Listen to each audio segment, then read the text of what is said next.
Hola niñas, bienvenidas a una nueva sesión de gestión empresarial. El día de hoy vamos a revisar el capítulo de investigación de mercados que pertenece a la unidad de marketing.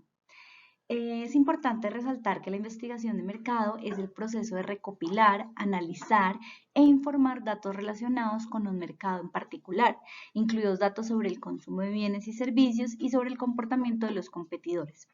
También debemos destacar que las empresas utilizan la información de investigación de mercado para tomar decisiones importantes. Al final de este capítulo, ustedes podrán explicar por qué y cómo las organizaciones llevan a cabo investigaciones de mercado, analizaremos los principales métodos de investigación, comentaremos métodos secundarios de investigación de mercado, discutiremos consideraciones de ética sobre la investigación de mercado, explicaremos los diversos métodos de muestreo e interpretaremos los resultados de los datos dados. Ahora, los propósitos de la investigación de mercado, ¿cuáles son? Primero, identificar las necesidades y deseos de los consumidores, así como tratar de comprender los niveles y patrones de satisfacción de los consumidores en el comportamiento de compra. Por ejemplo, una compañía de bebidas puede querer averiguar el tipo de clientes que compran sus refrescos y las tendencias de ventas durante un periodo determinado, para ayudar a una empresa a predecir lo que probablemente sucederá en el futuro. Por ejemplo, en esta crisis que tenemos de coyuntura económica debido a la crisis sanitaria, entonces tendríamos que poder indicar qué deben hacer las empresas o cómo se deben preparar para la disminución de los patrones generales del gasto debido a una posible disminución en los niveles de ingresos de los consumidores, porque es posible que mucha gente se quede sin trabajo en este momento. También para reducir el riesgo de la falta de producto, ¿no? Especialmente de las fallas de los productos, especialmente de los productos nuevos, ¿no? Y efectivamente llevar a cabo una investigación de mercado que establezca los gustos y disgustos de los consumidores, pues para no embarrarla. También para medir la efectividad de una estrategia de marketing. Esto se puede hacer evaluando cómo una empresa implementa las actividades requeridas por su combinación de marketing o marketing mix en segmentos específicos del mercado. Y finalmente, sirve para proporcionar información actualizada o reciente sobre la actividad en el mercado, ¿sí? Ustedes saben que las preferencias de los consumidores cambian constantemente.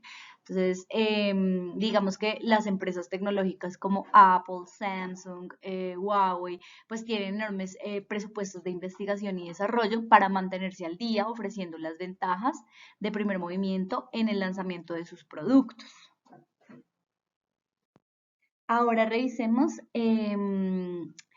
vamos a revisar las dos formas de estudios de mercado, el primario y el secundario. Entonces comencemos por el estudio primario. Este también le podemos decir investigación de campo porque implica la recopilación de información de primera mano del mercado, ¿sí? La mayoría de las organizaciones llevan a cabo esta investigación para descubrir patrones de compra específicos de los consumidores e intentan anticipar cualquier cambio en su comportamiento de gasto durante un periodo de tiempo determinado. Las empresas pueden decidir llevar a cabo esta investigación por sí mismas o buscar ayuda de agencias de investigación de mercado que están súper de moda en esta época. Una ventaja clave de la investigación primaria es que la organización que recopila los datos será la primera en acceder a ellos y esto representaría una ventaja obviamente sobre nuestros competidores. Por ejemplo, en todo el tema del sector turístico es muy importante hacer investigaciones de primera mano porque un hotel podría darse cuenta que a través de una investigación primaria hay una aerolínea en particular que es propensa, digamos, a eliminar todo el tipo de cancelaciones y a, por ejemplo, a recompensar a los pasajeros. Entonces, esta información puede atraer clientes que puedan estar esperando muchas horas y posiblemente días para sus vuelos de conexión o cancelación de vuelos, ¿sí? Sin embargo, la investigación de campo pues es muy costosa porque el proceso de investigación lleva tiempo y requiere investigaciones especializadas. Ahora revisemos los métodos y técnicas primarias de investigación de mercado. El primer método que vamos a revisar es las encuestas. Las encuestas son cuestionarios enviados a un público objetivo particular para que le permitan al investigador recopilar información útil. Este cuestionario puede contener diferentes tipos de preguntas, por ejemplo, respuestas afirmativas, sí o no, o respuestas múltiples, ¿no? A, B, C y D, o también preguntas abiertas.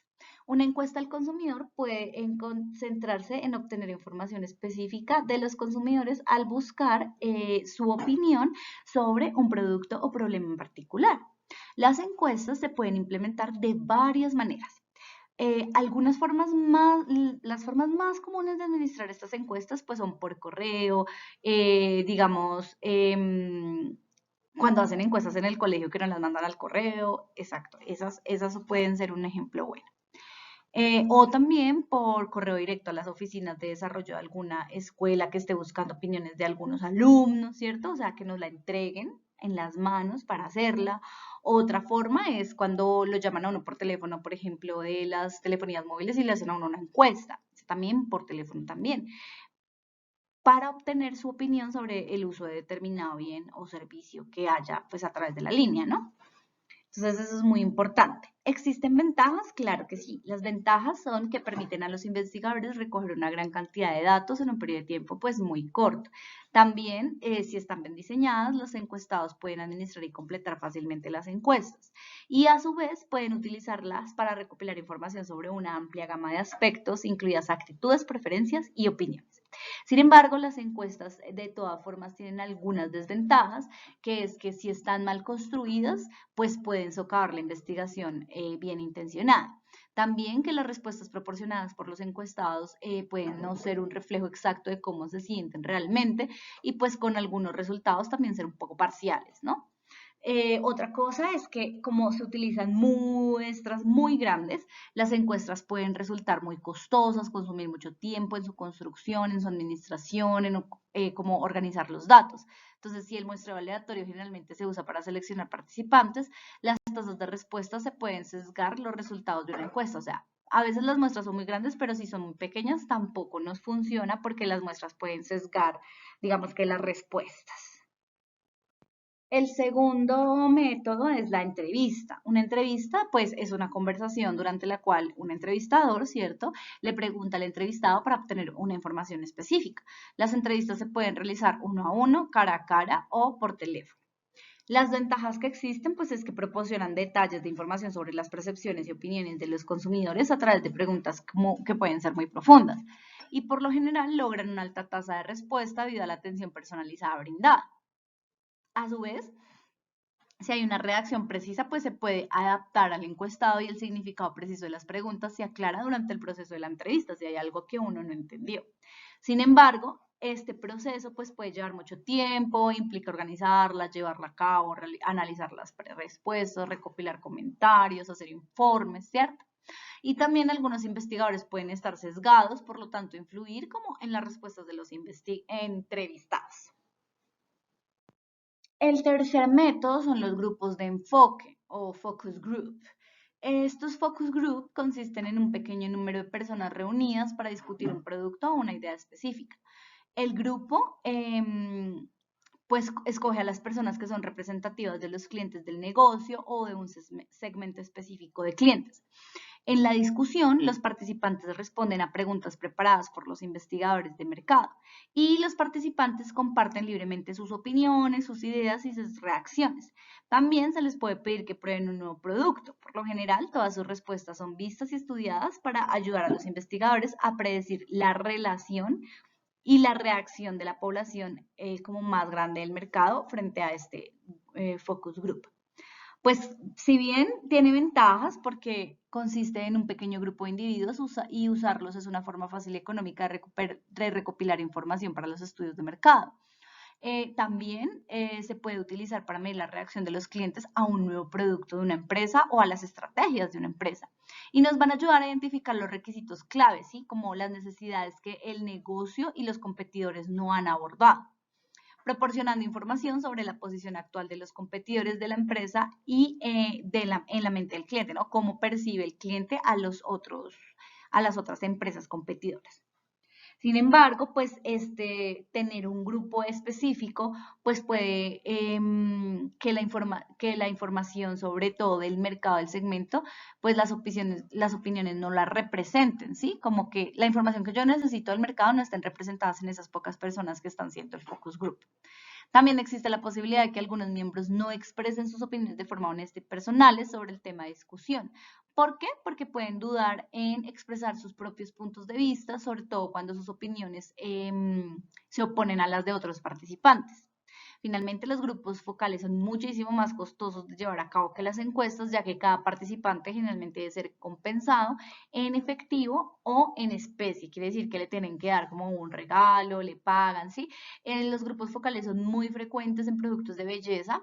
Y, por ejemplo, no sé si alguna vez ustedes han visto en Facebook y en redes sociales, pero pasa mucho, que dicen como se necesitan personas de estrato tal, 4, 5, no sé, que tengan de tal a tal edad, de 20 a 30 años, para probar producto cosmético. Si está interesado, por favor, llame, se le dará un bono de 30.000, 40.000, se le dará el producto. Bueno, entonces es por eso pues empieza a ser muy costoso. El siguiente método es la observación. La observación es un método fundamental y básico para obtener información porque se observa cuidadosamente y se intenta comprender el comportamiento de las personas, ¿no? Algunas observaciones son de naturaleza científica, sin embargo, no todos siguen esta tendencia. Por ejemplo, los supermercados pueden utilizar la observación para verificar qué tan rápido sus consumidores notan las exhibiciones o cuánto tiempo puede pasar haciendo cola mientras esperan para pagar y revisar si en ese espacio que esperan haciendo cola pueden exhibir algún producto que les llame la atención. También puede ser utilizado por el departamento de tráfico, por ejemplo, de un gobierno para observar el flujo de tráfico en ciertas áreas, ayudar a proporcionar recomendaciones para mejorar. Entonces, por ejemplo, la instalación de cámaras y velocidades pues se dan a través de la observación. Tiene ventajas, claro, porque es un método directo de recopilar datos e información cuando se estudia el comportamiento humano y el investigador puede ver exactamente cómo se comportan las personas en una situación dada. También se puede encuestar a un gran número de personas en poco tiempo y pues es una forma rentable de recopilar datos. Sin embargo, las respuestas completas a cualquier problema no se pueden obtener solo por la observación, porque los investigadores deben combinar con otros métodos como la emisión de cuestionarios. Y no se puede utilizar para estudiar las actitudes y opiniones de los individuos, porque esto generalmente requiere una respuesta verbal del participante. Entonces ahí como que nos frena un poco. Ahora revisemos el estudio de mercado secundario. Esta es la recopilación de información de segunda mano del mercado. También se conoce como investigación de escritorio. Implica analizar datos que ya existen de alguna forma y las organizaciones deben primero llevar a cabo una investigación secundaria para obtener una imagen general de fondo, ¿sí? Como está en este momento el mercado, y luego sí llevar una investigación primaria de cómo una medida para llenar el vacío, ¿no? Como para establecer realmente directamente con el consumidor qué es lo que está ocurriendo, pues, para que ellos escojan o no un producto. La investigación de escritorio es un método muchísimo más rápido y económico que la investigación de campo y pues la mayor parte de la información está fácilmente disponible. Sin embargo, la información recopilada puede estar desactualizada o se ha recuperado para fines distintos de las necesidades específicas de la organización. Entonces, en algunos casos, las fuentes de datos no pueden ser tan confiables. Por eso es muy, muy importante que nuestras fuentes de datos siempre, no solamente para investigación de mercados, sean confiables y verídicas. Ahora revisemos los métodos o técnicas de investigación del mercado secundario. Lo primero son las publicaciones académicas. Estas son publicaciones de artículos académicos escritos siempre por expertos y ustedes los van a encontrar, por ejemplo, en revistas indexadas, en bibliotecas, en bases de datos.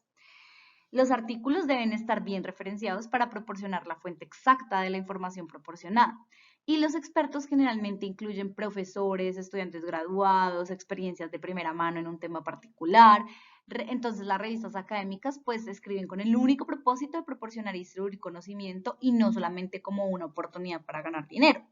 Por esta razón, pues se someten a un proceso de revisión por pares donde son revisadas por académicos y otros expertos, aumentando la fiabilidad de la información. También estas publicaciones incluyen informes, revisiones de investigaciones actuales, información sobre temas específicos, entonces son buenas fuentes cuando una empresa necesita una investigación original sobre un tema. Y pues toman menos tiempo para publicar que los libros, por ejemplo. Sin embargo, como contienen información de interés académico muy específico, pueden no ser la mejor pueden no ser la mejor fuente para temas de interés general. Es decir, si es muy, muy específico el tema, yo tendría que buscar muy bien si deseo averiguar cosas muy generales. Y el proceso de revisión, pues, lleva más tiempo. Entonces, a veces las publicaciones se pueden tardar en hacerse y la información, pues, ya no estar tan actual. Los artículos mediáticos, bueno, estos incluyen periódicos y revistas. Y un periódico, pues, es una publicación impresa que contiene noticias, artículos de fondo, anuncios y correspondencia. De hecho, actualmente los artículos mediáticos han cogido gran fuerza debido a que lograron hacer un cambio y lograron volverse digitales en un tiempo muy corto. Entonces, pues es un medio dominante, ¿no? Y comunica eventos mundiales. Entonces, pues eso es muy importante. Tiene ventajas, claro, porque se comunica por medio de un periódico, es mucho más barato que comunicarse por televisión o radio, y sobre todo si los es digital. Y pues la mayoría de los artículos periodísticos serios han sido bien investigados, escritos con fuentes confiables y editados con precisión. Lo cual pues no pasa con algunos otros tipos de recursos de Internet. Entonces están ampliamente disponibles y se pueden encontrar en muchísimas tiendas y además a nivel digital son gratuitos y son de fácil acceso. Sin embargo, pues a veces es difícil comunicar eventos en tiempo real. Esto ha cambiado un poco, esta desventaja, digamos que ya no cuenta como desventaja porque se convierte en una ventaja. Se comunican ahora eventos en tiempo real porque como están digitales, ellos pueden editar y publicar artículos de manera muy rápida. Lo que sí es una desventaja es que los periódicos, dependiendo de los dueños, pueden estar sesgados a nivel político, económico o social, porque pues las organizaciones que los poseen van a tener inclinaciones políticas distintas. Y a veces, pues se dice que es un desperdicio de papel y pues de recursos energéticos. Sin embargo, pues con la era digital se ha disminuido muchísimo como este tipo de gasta de papel. Las publicaciones gubernamentales pues son artículos producidos por el gobierno sobre una amplia variedad de temas y pues pueden proporcionar a las empresas información útil sobre censos de población en un país, estadísticas sobre las tendencias sociales o incluso encuestas sobre patrones del gasto del consumidor. Estas publicaciones gubernamentales son súper importantes porque generalmente contienen datos estadísticos y técnicas cuantitativas, lo que nos ayuda porque digamos que en esas publicaciones gubernamentales ya nos ahorraron el tiempo de investigar acerca del sector y de su comportamiento a nivel económico. Entonces, estas publicaciones gubernamentales nos van a ayudar a dar una perspectiva más clara sobre el sector que nosotros queremos investigar. Los análisis de mercado, bueno, estos incluyen publicaciones comerciales o informes de inteligencia de mercados que recopilan datos sobre mercados particulares, ¿no? Como sobre sectores. Entonces, estos informes pues son muy detallados y suelen ser realizados por agentes de investigación de mercado especializados. También se pueden encontrar en varias bibliotecas locales y a su vez pues como en sitios oficiales en Internet, pero son muy costosas, ¿sí? Las organizaciones que desarrollan estos análisis de mercado pues tienen un robusto músculo financiero. Ahora, es muy importante hablar de la investigación cualitativa y la investigación cuantitativa. ¿Por qué? Porque en las investigaciones primarias o en las investigaciones secundarias pueden haber naturalezas cualitativas y naturalezas cuantitativas.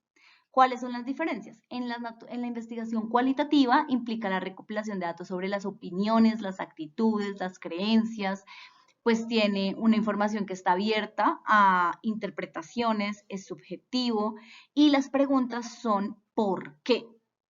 ¿Sí? Generalmente incluyen para y por. Y el investigador pues es parte de ese proceso, ¿no?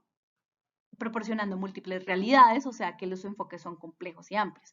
Mientras que las investigaciones cuantitativas pues implican recopilación de datos numéricos o datos que se pueden medir. Y la investigación está abierta a una menor interpretación porque es muchísimo más objetivos y responde a las preguntas de cuántas o cómo. El investigador pues está separado totalmente de la investigación cuantitativa y proporciona una realidad, es decir, un enfoque conciso y estrecho sobre lo que está pasando en el mercado. Ahora, para finalizar, revisemos los métodos que existen de muestreo. Primero, hablemos de que en realidad no hay suficiente tiempo, no hay suficiente dinero o trabajo o equipo para llevar a cabo encuestas a toda la población, ¿sí? O para llevar a cabo observaciones de toda la población. Entonces, la población incluye a todos los consumidores potenciales en un mercado.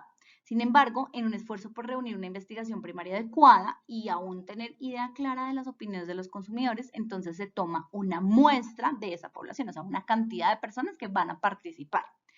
Una muestra, entonces, es un pequeño grupo de personas seleccionadas para representar a la población o al mercado objetivo bajo investigación.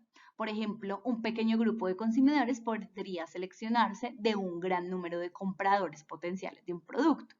El muestreo es simplemente el proceso de seleccionar las personas adecuadas o la muestra adecuada. Entonces, revisemos los métodos de muestra que se usan comúnmente y pues las ventajas que tienen o desventajas. Primero es el muestreo de cuota.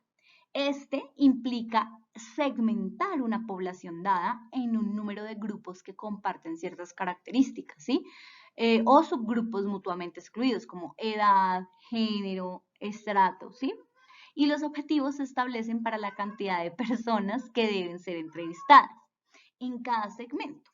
Por ejemplo, en un colegio de 500 estudiantes que ofrece, que están viendo el programa de diploma, un investigador se dirige a 20 hombres y 20 mujeres para entrevistarlas sobre su percepción del programa. Entonces, no puede entrevistar a todos los estudiantes, pero puede entrevistar a una muestra de 20 y 20. ¿Cuál es la ventaja? Pues que es un método muy rápido y rentable, especialmente cuando las proporciones de los grupos de población pues se conocen, cuánto es la población. Y los resultados pues son más confiables que en muestreo aleatorio, que ahorita lo vamos a explicar. ¿Cuáles son las desventajas? Que los resultados no siempre son estadísticamente representativos de la población como un muestreo aleatorio. Y también conduce a errores estadísticos, porque el entrevistador puede estar sesgado en la selección de los entrevistados y elegir a aquellos que van a cooperar más en el proceso. Mientras que el muestreo aleatorio, pues todos los miembros de la población tienen las mismas posibilidades de ser seleccionados, ¿sí? Como parte de la muestra. Y la muestra de las personas va a ser seleccionada al azar. Existen muchísimos programas que generan lista de los números aleatorios a partir de una población objetivo y simplemente lo dicen aleatoriamente cuáles son las personas escogidas. Por ejemplo, elegir 50 personas de una base de datos de un banco que contenga eh, hombres y mujeres dentro de 1000 personas de esa base. ¿Cuáles son las ventajas? Que el muestreo aleatorio pues reduce el sesgo que pudo tener el muestreo de cuota, ¿cierto? Y es una forma relativamente fácil de obtener una muestra. ¿Y cuál es la desventaja? Como lo hablábamos arriba, pues la muestra puede ser demasiado pequeña o no puede estar compuesta por la población objetivo que ustedes deseaban. Entonces es posible que deba seleccionarse una muestra más grande y más representativa para poder lograr ese muestreo aleatorio. Mientras que el muestreo estratificado es donde la población objetivo se compone de muchos grupos diferentes que se subdividen en segmentos o en estratos que comparten características similares. Entonces, se eligen miembros de cada estrato para formar una muestra representativa. Entonces, digamos, si en el colegio ustedes decidieran cambiar el uniforme. Entonces, vamos a dividir a la población escolar en función de los diferentes formularios. Luego vamos a elegir una muestra aleatoria de cada uno de estos formularios, asegurando que se mantengan las mismas proporciones de la muestra en cada categoría, ¿sí? Para esto, entonces el tamaño de la muestra podría ser de 50 personas cuyos nombres aparecen, digamos, en la lista, obviamente, de las niñas del colegio, ¿cierto? Y se seleccionaría al azar 10 estudiantes o 20 estudiantes de cada una de las categorías para formar la muestra requerida. Entonces, digamos, en este caso las categorías podrían ser preescolar, primaria, media y alta. Las ventajas, pues que la muestra seleccionada es mucho más representativa porque hay una población objetivo particular. Y la desventaja es que no es fácil seleccionar estratos relevantes de una población de características muy similares. En el caso del cole, pues sí lo elegimos, digamos que por edades, pero a veces no es tan fácil, digamos que categorizar esos estratos dentro del muestreo. Ahora, el muestreo por conglomerado o por clúster. Este es un método apropiado para usar cuando la población está geográficamente dispersa, ¿no? Implica seleccionar un grupo de cada región y luego tomar una muestra aleatoria de esos grupos de cada región. Entonces, por ejemplo, una multinacional que quiere establecer una planta en una determinada ciudad puede realizar investigaciones en unas pocas áreas geográficas alrededor de la ubicación para comprender y tener opiniones de los grupos seleccionados que representen a toda la población. ¿Mm? Es un método muy rápido y muy económico para llevar a cabo una investigación ampliamente de poblaciones geográficamente dispersas. Pero los resultados a veces no pueden ser representativos de toda la población porque pues pueden estar sesgados, especialmente si la muestra de este clúster se obtiene de áreas donde las personas comparten características similares y no es tan variada. La bola de nieve es un proceso de muestreo que implica encuestar al primer grupo o individuos que luego va a sugerir otros grupos o individuos que podrían participar. A veces a uno le dicen como, ay, pues una encuesta no es que me puedes referenciar a una persona, dos personas, tres personas. Entonces, pues así se generan como los miembros que van a participar en ese grupo. ¿Mm?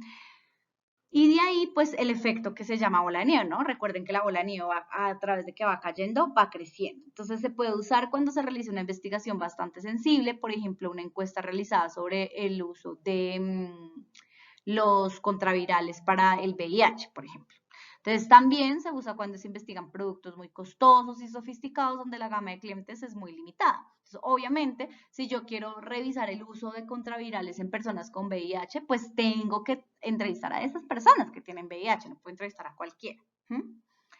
Es un método muy rentable para obtener información a través de referencias. Sin embargo, existe la posibilidad de obtener muestras sesgadas porque los amigos que comparten estilos de vida similares pueden referirse entre sí y ser parte de la misma muestra. Finalmente, el muestreo de convivencia. Esta es una técnica de muestreo en la que los grupos se seleccionan en función de su fácil acceso y proximidad al investigador. Por ejemplo, si un profe realiza una investigación de las herramientas de cine y televisión, entonces podría realizarse un estudio estando físicamente presente y entrevistando directamente a los estudiantes que utilizan cámaras y no sé qué para construir pues, sus proyectos personales, ¿cierto? Otro ejemplo sería cuando se realiza una investigación en un hospital, cuando el investigador puede usar los primeros 10 nombres de la lista de pacientes para seleccionar una muestra, porque no los conoce y están dentro de su mercado objetivo. Es un método de muestreo rápido, fácil y económico porque los grupos de investigación están fácilmente disponibles. Sin embargo, la muestra obviamente también puede ser sesgada y no ser representativa de toda la población, que es lo que necesitamos. Ahora hablemos un poco de los resultados de la recopilación de todos esos datos que tendríamos que haber cogido con esos tipos de muestras y con ese tipo de investigaciones primarias y secundarias. Las empresas están interesadas en unos resultados que obtienen al realizar investigaciones, ¿cierto? Entonces, es de suma importancia que se aseguren de que los métodos de recopilación de datos sean apropiados y ofrezcan un alto grado de precisión, porque si no son precisas, pues obviamente volvemos al sesgo, ¿no? Ya sea usando datos cuantitativos o cualitativos o combinándolos. También es esencial mantener la integridad en el proceso de investigación, seleccionando instrumentos apropiados de recopilación de datos y suministro de instrucciones claras para el uso correcto, reduciendo la probabilidad de que ocurran errores de muestreo o sesgos frente a las investigaciones. ¿Cuáles son los beneficios de que los datos recopilados adecuadamente digamos que se logre recuperar estos datos adecuadamente? Primero, que habrá una capacidad de investigación para responder con precisión a las preguntas. Segundo, que habrá una capacidad de repetir y validar el estudio donde sea necesario. Tercero, que haya una mayor precisión de los resultados que resulta en un uso eficiente de los recursos. Y cuarto, pues que habrán buenas oportunidades para que otros investigadores busquen áreas que necesiten más investigación. Entonces, podríamos decir que el corazón de la investigación es recopilar la información confiable sobre un problema o intervención y analizarla para determinar la importancia de los resultados de la muestra. Recopilar y analizar datos cuantitativos puede ayudar a resaltar las conexiones o las correlaciones entre las variables y también abordar otros factores que los investigadores puedan no haber considerado. ¿A qué nos referimos con variables? A todas las opciones que van a coger para ese tipo de investigación. Entonces, por ejemplo, una variable en una muestra puede ser el sexo, la edad, ¿sí? Son diferentes tipos de variables. Recopilar y analizar los datos cualitativos puede también proporcionar información sobre las diferentes experiencias que han tenido las personas que van a participar, ¿sí? Incluyendo lo que se pueda necesitar para mejorarse o cambiarse. Y al obtener este conocimiento, pues entonces la investigación va a continuar evaluando todo el proceso por obteniendo resultados mejores en cada ronda de investigación que se realizan, porque recordemos que esto es un ejercicio continuo que van a estar haciendo las organizaciones para estar a la vanguardia y poder responder a los cambios que ocurren en el mercado en cualquier momento. Bueno, chicas, esto es todo por la sesión de hoy. Es una sesión muy interesante porque a partir de esta sesión vamos a empezar a trabajar nosotras en cómo investigar bien.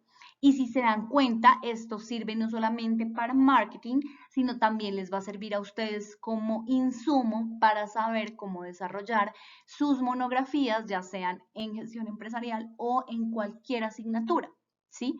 Es muy importante que las investigaciones se realicen de manera confiable, de manera verídica, que se utilicen fuentes fuertes, ¿cierto? Y que si se hacen encuestas o se hacen entrevistas, se hagan de la manera más profesional posible, teniendo en cuenta a qué población me estoy dirigiendo. Entonces, es súper importante esta sesión porque nos va a ayudar a resolver tanto nuestra prueba interna como la oportunidad de tener herramientas claras de investigación para poder hacer nuestras investigaciones particulares en cualquier campo, no solamente obviamente en gestión empresarial. Entonces, esto es todo por hoy. Vamos a desarrollar un caso que les voy a dejar aquí abajo y resolviendo este caso, pues vamos a poder entender muchísimo más, de manera más clara, estos métodos de recopilación de información y los métodos para desarrollar una investigación adecuada. Nos vemos la próxima sesión y no olvidemos conectarnos para hablar sobre las inquietudes que tengan vía Teams. Chao, chao.